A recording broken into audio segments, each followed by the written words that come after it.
Kaixo lagunok, iritsi gara bukaerara, haze denboraldia amaiera izan dugune, iesaldi bat eta guzti.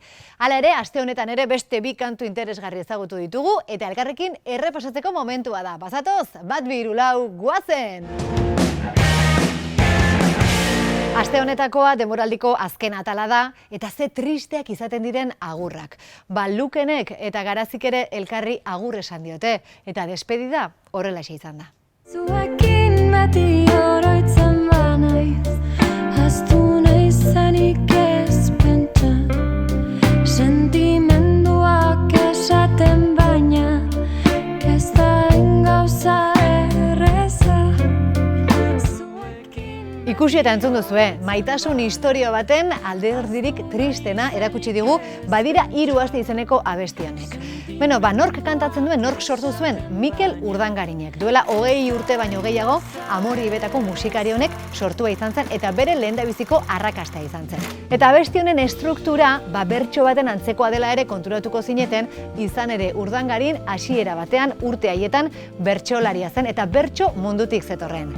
Gaur goxo hartu nauena, bizitzak sarri erakusten du, badena eta ez dena.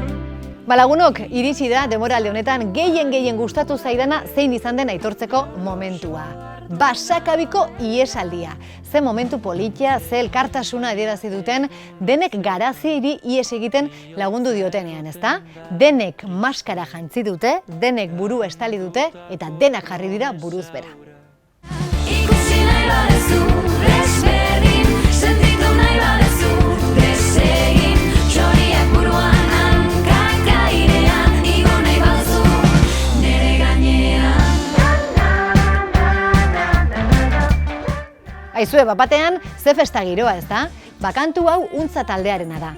Euskal Herritik kanpo hainbat kontzertu eman dituzte, eta adibidez Japonian ere egon ziren. Eta pentsa, ze zale amorratua topatu zuten bertan, euren kontzertu guztiak ikusi zituztela, eta behin motorrez 300 kilometro egin zituela eurak ikusteko. Kamiseta bat oparitu omen zieten.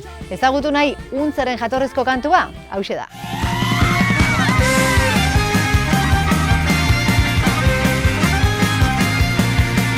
Batzuten azkartoa berez peli dagoena, dena desberdina da norbere arabera, aldakin guzko forma duen munduak buruz bera. Hauxe izan da dena lagunok, zenbat talde, zenbat musika deskubritu dugun elkarrekin azken aste hauetan, ezta?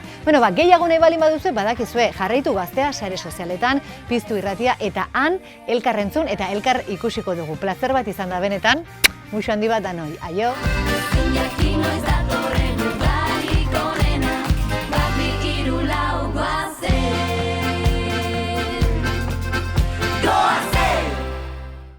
Gaztea.